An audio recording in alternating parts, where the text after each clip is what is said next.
is Sunday, Sunday, Sunday, Sunday. Yellow road is Monday, Monday, Monday. Orange road is Tuesday, Tuesday. Oh, Tuesday. Blue road is Wednesday.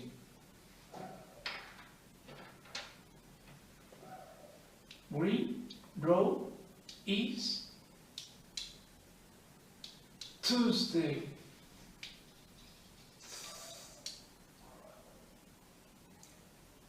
Uh, uh, uh, uh. Thursday, Thursday. Friday, Friday. Saturday, Saturday. Sunday, Monday. Thursday, Thursday. Oh, Tuesday, Wednesday, Thursday, Friday, Saturday.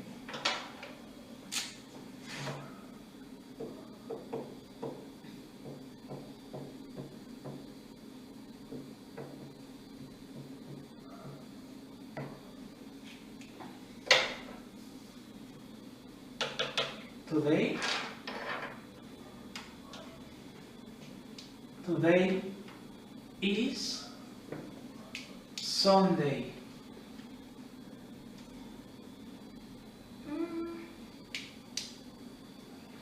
Today is Wednesday. Tomorrow is Saturday.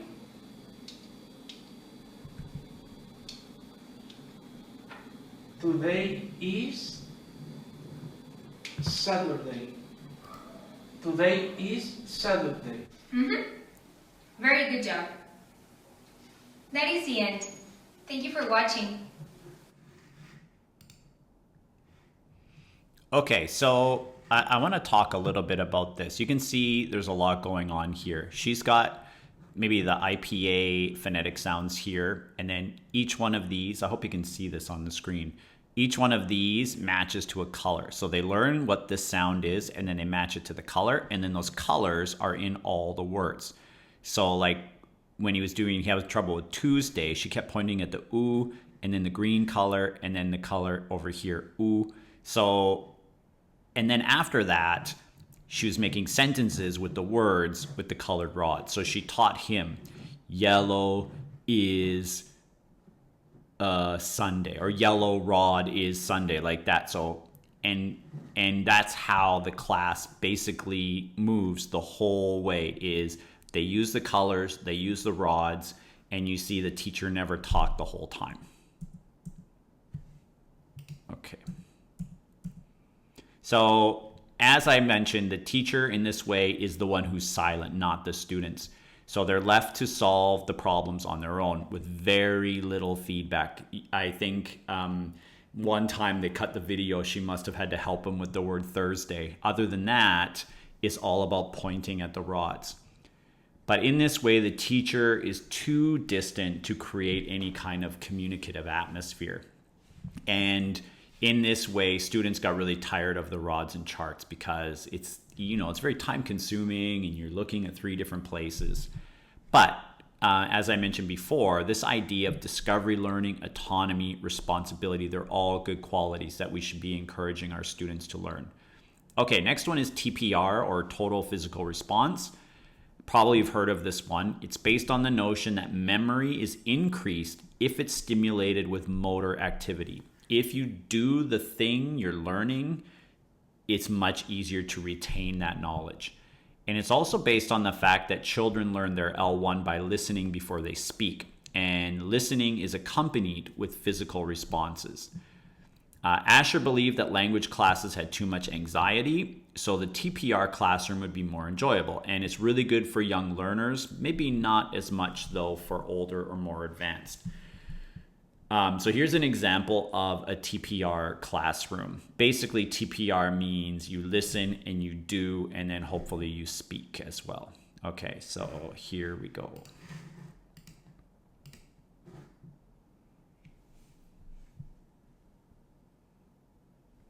Hello. Okay, now we're going to do a little story, okay? Now, you do it with me, okay? You do it with me.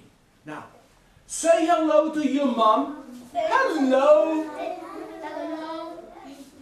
Say hello to your mom. Hello. You are hungry. A TPR sequence is demonstrated. The children listen and do the movements accordingly. The sentences are repeated several times. In the beginning, it's important to maintain the order. The children learn to understand the meaning of the sentences with the help of mimes, gestures, and drawings on the board. Doing the movements themselves is an important memory aid. Show the plum to your mom. Your mom says, Soon, the children can make the movements on their own and in a different order. say hello to your mom. Your mom says, eek. Say hello to your mom. Your mom shows you some plums. Your mom says, eek. Eek. Okay? Say hello to your mom. You are hungry. Your mom shows you some plums. Cut open a plum. Show the plum to your mom. Yes. Your mom says, eat. Very good. Okay, you listen to the CD and you write the numbers. Here we go. Say hello to your mom. Hello. It's 1. 2. You're hungry. The children listen to the sentences from the CD. They write the numbers by the pictures in their book. Afterwards, they compare their results. And here? 6. 6. And the last number here? 2. Yes. Okay, so that's just a very short example of what TPR is, and it's used, as I mentioned, law for beginners. Okay, so after TPR, we have the natural approach, and this one's created by Krashen and Terrell. Krashen is a big name in teaching methods. He has a lot of interesting theories out there, but this one has some pros and some cons. Now, the natural approach was inspired by TPR because they believe that learners would be better off if we delay the speech and just focus on listening first. They'll be relaxed, and communication and acquisition of the language should take precedence over analysis. So communication is more important than learning grammar rules. They advocated using TPR activities at the beginning level when comprehensible input is necessary. Now, CI, comprehensible input, is a kind of a controversial topic, but basically means you give students input that's just a little bit above their ability, but they should be able to take it in, and so they will continue to learn and grow. This idea is a little bit impractical because what is that level that's just above everybody's ability, and everyone's ability in class is different, but the idea means that students should be able to understand. It was aimed at developing everyday language communication skills. The teacher's job was to present comprehensible input, so spoken language that's understandable to the learner, just beyond their ability. Learners were not required to speak until they were ready. Okay. Now, it was effective for beginners, but not so much later on. The silent period is controversial. What if students are never ready to talk? And should they really not talk in the beginning? Is that an effective way to learn? As I mentioned, CI is also controversial because it's really hard to know what's just beyond their ability. Everyone's ability is different. But the idea of increased listening practice, more communication, meaningful oral output, they all helped move our research to the methods we see today. And so for the last part of this video, I'm going to briefly talk about communicative language teaching. So after all of these, we realize that we need this type of method where students get to communicate in class. There's discovery learning. It's authentic learning, more student-centered. And so we're trying to create a classroom that takes something good from all